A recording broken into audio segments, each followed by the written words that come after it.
Bom dia a todo o povo de Deus, que a gloriosa paz do nosso Senhor Jesus Cristo esteja sobre as vossas vidas. Quero pela esta manhã compartilhar uma palavra não muito falada, não muito apregoada, mas palavra essa que encontra-se no livro de 2 Crônicas, no seu capítulo de número 33. O título fala: O reinado de Manassés, do rei Manassés. Diz assim a palavra do Senhor: Tinha Manassés 12 anos de idade quando começou a reinar, e 55 anos reinou em Jerusalém. Fez o que era mal perante o Senhor, segundo as abominações dos gentios, que o Senhor expulsara de suas possessões de diante dos filhos de Israel. Pois tomou a edificar os altos que Ezequias, seu pai, havia derribado. Levantou altares aos balins e fez postes ídolos, se prostrou diante de todo o exército dos céus e o serviu. Edificou altares na casa do Senhor, o qual o Senhor tinha dito: em Jerusalém porei o meu nome para sempre. Também edificou altares a todo o exército dos céus, dos átrios da casa do Senhor. Aleluia. Queimou seus filhos como oferta no vale dos filhos de Inom. Adivinhava pelas nuvens, era vidente, praticava feitiçaria, tratava com os necromantes e feiticeiros, e prosseguiu em fazer o que era mal perante o Senhor, para provocar a ira.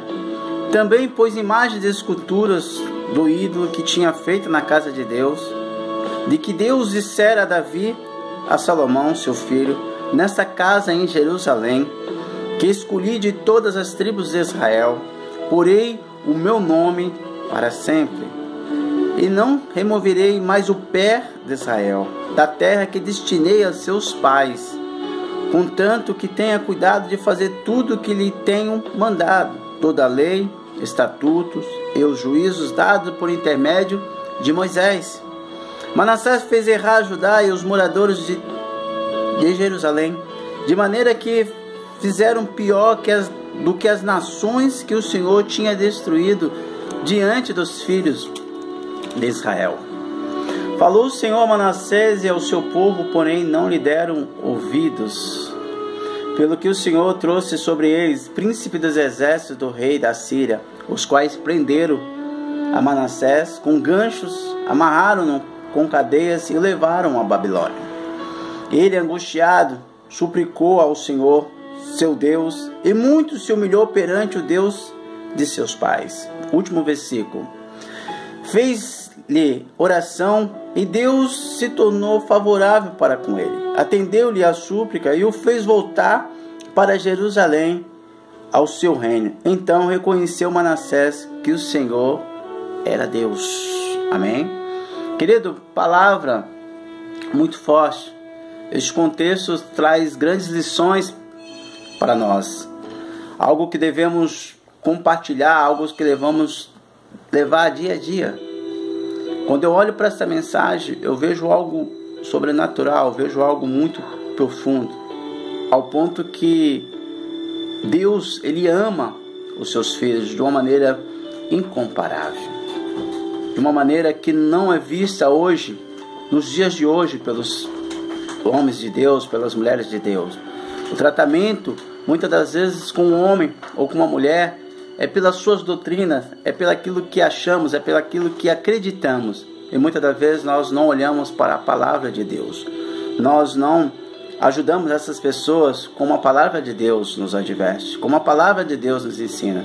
É por isso que a palavra de Deus diz: conhecereis a verdade e a verdade vos libertará. Quando eu olho para esse contexto, me faz lembrar lá de João 3,16, que diz assim: que Deus amou o mundo de tal maneira que deu o seu próprio Filho unigênito, para que todo aquele que nele creia não pereça, mas tenha a vida eterna. Então nós começamos a ver qual é o objetivo, qual é este amor de Deus, o que Deus quer para o seu povo. Muitas das vezes nós achamos que nascemos destinados a ter isso, a ter aquilo, depois morrer e acabou. E na realidade não é isso. Porque a própria palavra de Deus fala que Deus deu o seu Filho para que nós tenhamos a vida eterna. Então há a vida. E esta vida, ela vem sendo traçada daquilo que nós estamos fazendo, do que aquilo que nós buscamos, do que aquilo que nós mandamos, ou daquilo que nós reconhecemos. Porque toda obra, ela será passada pelo fogo, será aprovada. E somente Deus vai aprovar. Então nós podemos ver nesse contexto um homem ao qual fez tudo aquilo que desagradou a Deus. Tudo aquilo que provocou a ira de Deus. Manassés era um homem que colocou os seus filhos no fogo. Manassés permitiu levantar ídolos, fez com que o povo se voltasse contra Deus, fez com que o povo adorasse coisas que Deus não amava, que Deus odiava, que Deus repugnava, que Deus não aceitava. Então certo é que Manassés foi conhecido e foi chamado o pior idólatra dos hebreus. Lá em 2 Reis, no capítulo 21, versículo 11, fala sobre isso. Então nós podemos ver que cada ato que o próprio rei Manassés fez, que era mau aos olhos do Senhor. Então nós podemos ver aqui algo sobrenatural, algo que Deus quer falar com o seu povo, Deus que quer mostrar ao seu povo o que Ele quer. Porque a Bíblia diz lá em Ezequiel 18, no versículo 23, em diante até o versículo 32, que Deus não tem prazer na morte do ímpio. Antes que se converta, que se humilhe, que se arrependa. Então nós podemos ver nesse contexto todo o agir de Deus. Por que Deus ouviu a oração de um homem que era completamente mau, de um homem que fez tudo que era errado, de um homem que não agradou, de um homem que não andou em obediência ao Senhor? Muitas das vezes nós vemos ou procuramos, e a própria palavra de Deus fala, que a árvore é conhecida pelos seus frutos. Sim, realmente, a árvore é conhecida pelos seus frutos, pelo aquilo que nós praticamos diante do Senhor. Somos vistos como boas pessoas, como bom fruto. Porém, muitas das vezes nós vemos pessoas, até dentro da igreja, até pastores, até pessoas ungidas, pessoas que têm um chamado, que muitas das vezes estão errando, que muitas das vezes faz com que o povo venha errar. Mas o povo só erra se ele estiver olhando para o homem. Se o povo estiver olhando para Deus, para a palavra do Senhor, ele vai prosseguir em frente. Ele vai seguir para o alvo, ele vai saber qual é a verdadeira verdade. Então nós temos que entender que o tratar de Deus é Ele que vai tratar. Quem trata dos seus ungidos é o Senhor, não somos nós. Nós não devemos julgar ou apontar ou fazer com que essas pessoas saiam da igreja por motivos isso e aquilo. O inimigo ele está de braço cruzado, só vendo que o povo, que o próprio povo, aquele que se chama o povo de Deus, o Filho de Deus, aquele que estão reunidos na Santa Ceia, que se diz amar um ao outro, ou se diz amar a Deus, mas não ama o seu próximo. Ficam olhando, apontando, levantando calúnia, levantando isso e aquilo para destruir, para levar as pessoas ao errado. Quando eu olho para esse contexto, eu lembro do rei Ezequias, pai do rei Manassés. E é muito questionado a respeito dessa palavra lá em Isaías 38, quando o próprio Senhor envia o profeta Isaías, o ilustre profeta Isaías. Quando olhamos para esse capítulo 38 de Isaías, a Bíblia fala que Ezequias adoeceu-se de uma enfermidade mortal. Já começa por aí, ele estava doente, ele adoeceu de uma enfermidade mortal, estava para morrer, iria morrer com certeza. Mas Deus, ele estava vendo este homem. Deus não se esquece dos seus. E Deus envia um profeta lá com algo. Envia aquele profeta para trazer uma advertência ao rei Ezequias. No entanto que o profeta entra, ele diz: olha, põe a tua casa em ordem, porque certamente tu morrerás e não viverás. Deus advertiu este homem. E muitas das vezes a gente olha as pessoas falarem aí fora, isso até muitas vezes vem de boca de pregadores, que Deus mudou. Não, Deus não muda. O que Deus falou, está falado e acabou. Deus, ele mandou o profeta lá para advertir. Ele mandou o profeta lá dizer assim: olha, fala para o rei Ezequias o seguinte: põe a casa em ordem. Se ele colocar a casa em ordem, se ele mudar essa situação que ele está, como ele está, eu vou mudar a história dele. Foi isso que o rei Ezequias fez. O rei Ezequias, ele prostrou-se, ele virou para a parede, chorou, ele lembrou de quem ele era. Ele lembrou como ele andava diante do Senhor. Ele lembrou do que ele fazia diante do Senhor. E isso serve para você, meu amado. Para você, minha amada. Que muitas das vezes você buscava o Senhor, o seu primeiro amor, e agora você recuou, você voltou para trás. Você não vai mais para a casa do Senhor por causa de um disque-me-disque, por causa de um apontamento, ou porque aquilo talvez não esteja de acordo com como você quer, ou como você queira. Mas a tua busca, a tua adoração não é para com homens. A tua busca e a tua adoração é para com o Senhor.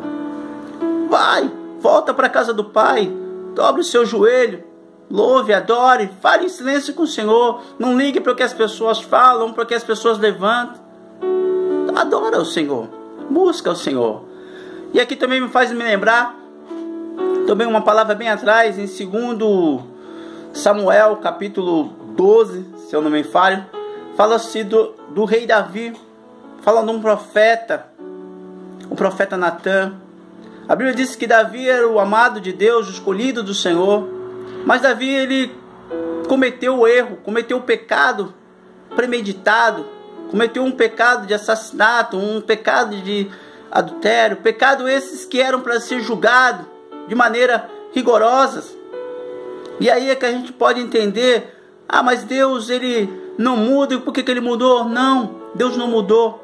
Deus transpassou o pecado de Davi, mas Deus não compartilhou com o pecado.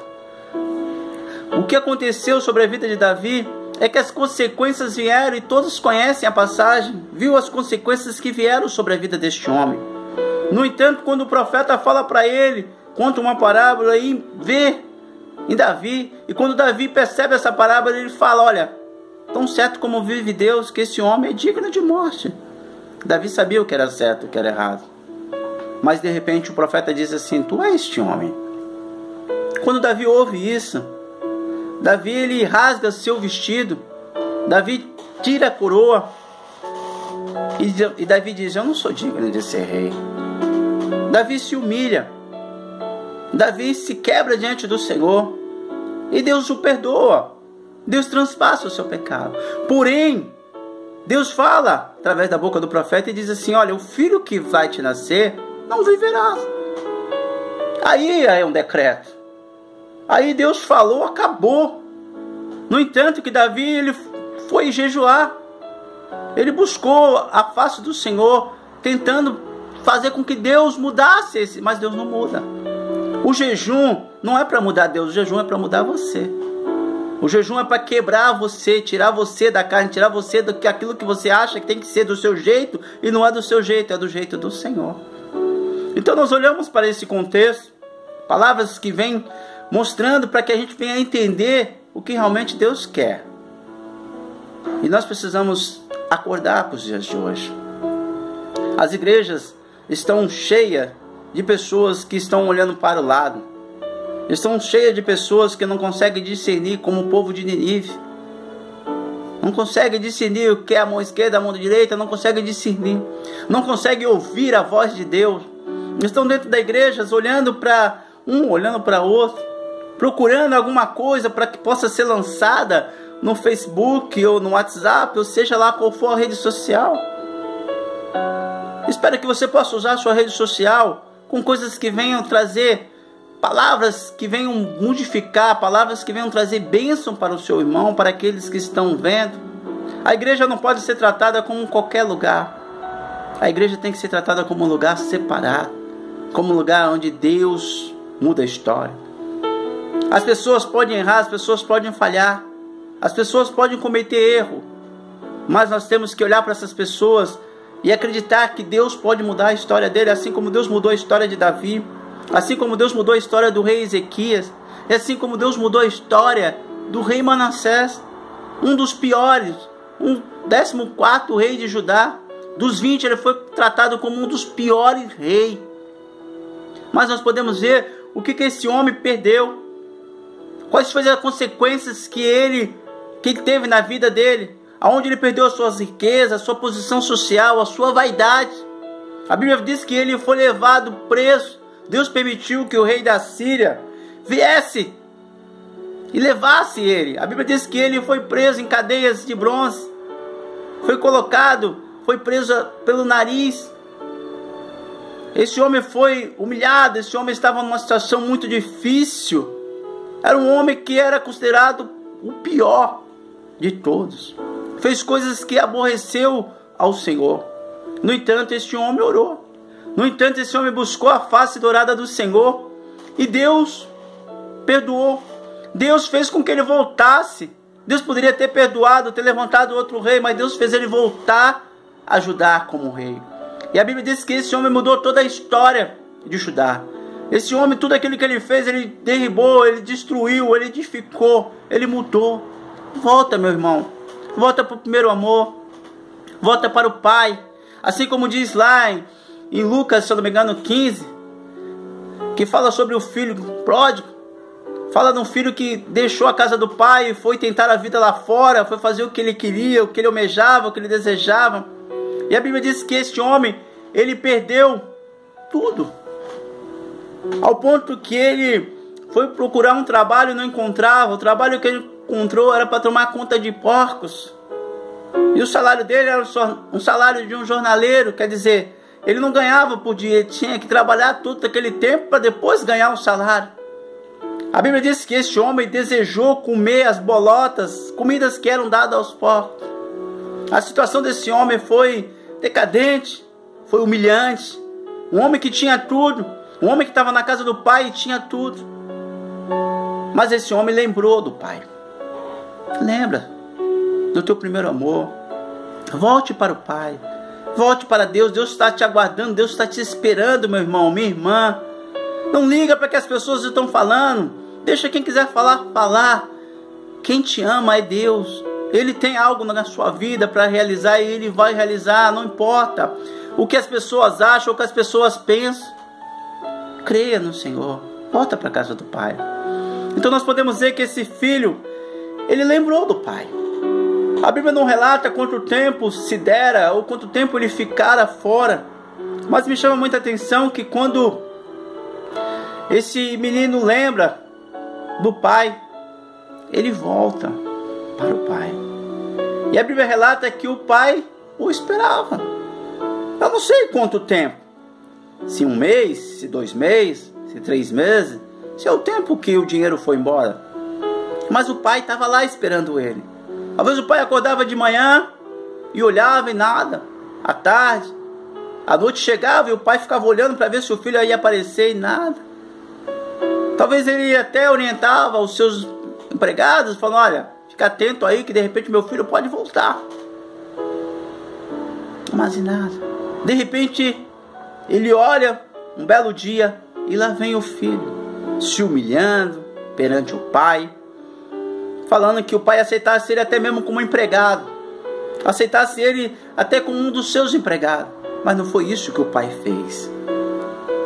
O pai mandou que desse banho nele, o pai mandou que trocasse a roupa dele, o pai mandou que colocasse um anel no dedo dele, o pai mandou matar um novilho para que fizesse uma festa, porque o filho dele estava morto e agora reviveu, o filho dele voltou. Isso é muito lindo, isso é muito maravilhoso quando a gente vê uma família, quando a gente vê um irmão, uma irmã voltando para a casa do pai, voltando para os braços do pai. Mas o irmão estava trabalhando, e o irmão vem descendo, e sempre tem alguém dentro da igreja ou em qualquer lugar que corre para dizer a notícia. E a notícia que ele diz é essa: olha, o teu irmão, aquele camarada, sabe, que aprontou, aquele camarada que pegou os seus bens, que dividiu, que foi dividido e levou, voltou. Ele está de volta. E olha, vou te dizer uma coisa, hein? Teu pai mandou dar banho nele, mandou colocar roupa nova nele e ainda vem por cima, hein? Mandou colocar anel no dedo dele. Anel significa posição. E mandou matar um novilho. Quando o irmão ouviu isso, o irmão entristeceu. O que o irmão deveria fazer naquele momento? Meu irmão voltou. Ele deveria largar tudo, sair correndo, abraçar o irmão. Falou: que bom que você voltou, meu irmão. Que bom que você está de volta. Que bom que você está aqui conosco. Eu orei tanto por isso, eu intercedi tanto, esperando por você. Mas não foi essa a reação do irmão. A reação do irmão foi chegar ao pai e dizer: Eu tanto tempo estou contigo. Eu sempre estou aqui dentro da igreja, eu sempre estou aqui. Nunca desisti, nunca voltei para trás, nunca fiz nada de errado. E você nunca me deste um novilho, nunca me deste um bezerro, um carneiro para que eu pudesse matar, fizesse uma festa com meus amigos. E o pai fala para ele: filho, tudo que eu tenho é teu. Tu poderia pegar a hora que você quisesse, tu poderia fazer a festa que você quisesse, mas esse teu irmão não. Esse irmão estava morto e agora ele reviveu. Teu irmão voltou. Você está entendendo, meu irmão? Há coisas que nós precisamos entender. Há coisas que nós precisamos compreender. Que o pecado, ele sim, vai trazer para você ruína, vai trazer para você consequências. Mas não por isso você vai deixar de voltar para a casa do Pai. Nem por isso você vai deixar de ouvir a palavra de Deus. Volta, porque Deus quer fazer algo na tua vida. Lembra de Pedro? Pedro também. Pedro negou Jesus 3 vezes. Pedro fez tudo aquilo que não era certo. No entanto, Jesus olhou para ele e falou assim: olha, Pedro, sobre a tua vida eu vou edificar a minha igreja. Eu vou entregar a chave da igreja nas tuas mãos, Pedro. Jesus não poderia ter escolhido João. João não era o discípulo do amor, o apóstolo que estava sempre com a cabecinha no peito de Jesus. No entanto, foi um dos últimos a morrer, e até mesmo por morte natural. Não se fala de outra morte. Preso na ilha de Pátimo, um homem qual foi provado e aprovado diante de Deus. Mas olhamos para Pedro. Pedro era arrogante, Pedro era cheio de falhas. Quem tu pensa que tu é? Quem tu acha que tu é? Para você bater no seu peito e dizer que você é o tal, que você pode isso, que você pode aquilo. Você não pode nada. O que você pode, ou o que você pensa que está realizando, você só realiza porque o Espírito Santo de Deus está na tua vida. Porque no dia que ele sair, você não é nada. É como a própria palavra de Deus fala: vermezinho de Jacó. Vermezinho de Jacó. Nós precisamos nos humilhar, nós precisamos colocar a nossa cara no pó, nós precisamos acordar e sair do meio dessas dissensões, dessas fofocas, desses diz que me diz. Abrace o teu irmão, lute por ele, ore por ele, acredite nele, ajude ele a retornar à casa do Pai. Me lembro de uma passagem também lá em João capítulo 8, que fala sobre a mulher que foi pega no seu próprio ato adulterando. Essa mulher foi levada diante de Jesus. A Bíblia diz que Jesus acabara de descer do monte, estava sentado, inclinado, escrevendo no chão, e de repente levaram uma mulher até ele, que a própria palavra diz que foi pega no seu próprio ato adulterando, pecado a qual era visto de uma maneira desonrosa, de uma maneira triste, de uma maneira que todos ali teriam que pegar pedras na mão e apredejar aquela pessoa até a morte, até que aquela pessoa morresse.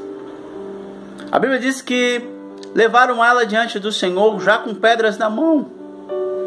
Foram testar Jesus, foram levar até Jesus e falaram para Jesus: olha, essa mulher foi pega no próprio ato adulterando, e na lei Moisés disse que tais atos têm que ser apredejados. E o Senhor, o que o Senhor diz?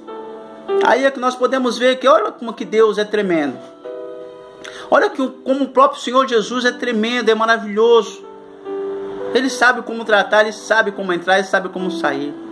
Não, a Bíblia não mostra nenhum ponto em onde Jesus ele jogou seus filhos para fora. Não, ele sempre foi buscar, sempre levou a palavra do Pai para que pudesse mudar a história de cada um. Olha a vida de Zaqueu. Olha a vida de todos os personagens, de todos os homens na Bíblia, como Deus mudou, como Jesus mudou. Até os próprios fariseus, até o próprio Nicodemo mudou. Até o próprio Saulo, que era um perseguidor da igreja, um homem que matava, um assassino, um soldado, um homem que tinha conhecimento na lei, mudou a história. Por quê? Porque conheceu Jesus. Quem vai mudar a tua história não é pastor, não é bispo, não é apóstolo, não é reverendo, não é igrejas de A a Z. Quem vai mudar a tua história é Jesus. Quem vai mudar a tua história é a palavra. Quem vai te curar, te libertar, te salvar, te exaltar, mudar a tua história e te levar para o céu é a palavra de Deus. Não são os homens. Os homens são tidos aqui na terra como instrumentos de Deus. Mas se ele falhar ou cair, você vai permanecer na palavra, porque é a palavra que vai te dar vitória. É a palavra que vai te garantir que você vai estar escrito lá no livro da vida. É a palavra de Deus que vai te garantir a tua vitória nos dias maus. Eu ouvi um pregador falar sobre isso. O dia mau, nós temos que preparar para esse dia mau. Então nós podemos ver aqui que essa mulher, ela foi humilhada, ela foi colocada diante do Senhor, diante daquela multidão, com pedras na mão. Ela talvez poderia estar pensando naquele momento: vou morrer. Mas querido, quando a gente é colocado diante do Senhor, pode acontecer o que for, pode se levantar o que for, Jesus vai pegar na tua mão. Jesus vai mudar a tua história diante de todos os teus acusadores. Vem para Jesus, vem, e tu vai ver o que Jesus vai fazer na tua vida. Quando eles insistiram com Jesus o que deveria fazer, Jesus vendo toda a situação, todo o ato, talvez alguém já estava preparando já para pegar uma pedra para lançar naquela mulher, ao ponto em que Jesus falasse algo: olha, pode apedrejar, a lei não manda? Então cumpra essa lei. Nós temos que entender a palavra de Deus. Nós não podemos pegar a palavra de Deus e achar que é assim, e pelo nosso entendimento, e querer aplicar isso ao povo. Nós temos que olhar para a palavra de Deus, pedir que o Espírito Santo de Deus nos dê discernimento para que nós possamos falar a verdade ao povo e não usar a palavra de Deus para enganar o povo. Deus vai tratar com os seus, não importa. No dia do Senhor é dia do Senhor, não é dia dos homens, é o dia do Senhor, e onde todos, quer que seja mal, quer que seja bom, as suas obras serão passadas diante do Senhor. Deus vai ver. Por isso que o joio e o trigo está diante da igreja. Deixa, não tira. Por quê? Porque no dia do Senhor, o Senhor vai separar o trigo do joio, e você sabe para onde está destinado o joio. Então deixa de ser joio e venha ser trigo. Deixa de ser o santarrão e seja um adorador. Deixa de ser o acusador, o apontador, e seja aquele que venha com teu irmão adorar o próprio Senhor. Faça isso e tu vai ver o que Deus vai fazer na tua vida. Vá lá buscar aquele irmão que talvez você saiba até onde ele está, mas você não se importa com ele. Você se importa consigo. Você se importa com a sua posição. Você se importa com o seu status. Você se importa porque você é o cara, você é chamado, você é falado. Se importa com aquele, querido, que está passando uma necessidade, que precisa de uma palavra amiga, que precisa ouvir uma verdade, que precisa de um abraço, de um aperto de mão e dizer: vem, irmão, eu estou contigo, eu vou chorar contigo. Faça isso. Voltando aqui para que a gente possa terminar, senão vamos prolongar muito esta palavra, mas eu já estou concluindo. Eu vejo aqui que quando Jesus falou para aqueles homens: olha, quem não tem pecado, que atire a primeira pedra. Palavra sábia, discernimento. Jesus sabia quem era cada um que estava ali. Jesus sabe quem é cada um que está dentro da igreja. Jesus sabe quem é cada um que está me vendo através deste vídeo, ou através dessa rede social. Deus está vendo todos os seus atos, todas as suas atitudes. Deus viu todas as atitudes de Ezequias, de Davi. Deus viu as atitudes do rei Manassés. Deus viu o que ele fez que era errado, que era mal, mas Deus também viu quando ele se humilhou perante ao Senhor. E Deus ouviu. Deus ouve a sua súplica, a sua oração. Então volta para o Senhor. A Bíblia diz que aqueles homens, desde os maiores, os mais velhos, até os menores, todos eles foram embora e apenas ficaram somente aquela mulher. E Jesus falou para ela: mulher, cadê os teus acusadores? Não tinha ninguém. Jesus disse: eu também não te acuso. Vá e não peques mais. Palavra forte, querido. Palavra tremenda para nossas vidas nos dias de hoje. Volta para o Senhor. Busque ao Senhor com todo o teu coração. Se humilhe diante do Senhor. Não ligue para o que as pessoas estão falando. Não se importe com o que as pessoas estão dizendo. Não dê ouvido ao que as pessoas estão apontando contra os seus ungidos. Deus vai tratar com eles. É o tempo do Senhor. Deus não perdeu o controle. Os olhos do Senhor estão acampados sobre os seus. O Senhor te ama. A própria palavra do Senhor fala, se eu não me engano, em 1 Coríntios, capítulo 2, versículo 9, que aquilo que o olho não viu, nem o ouvido ouviu, e nem penetrou em coração humano, é aquilo que Deus tem preparado para aqueles que o amam. Deus te ama, meu irmão. Volta para o Senhor. Entrega a tua vida. Se humilha.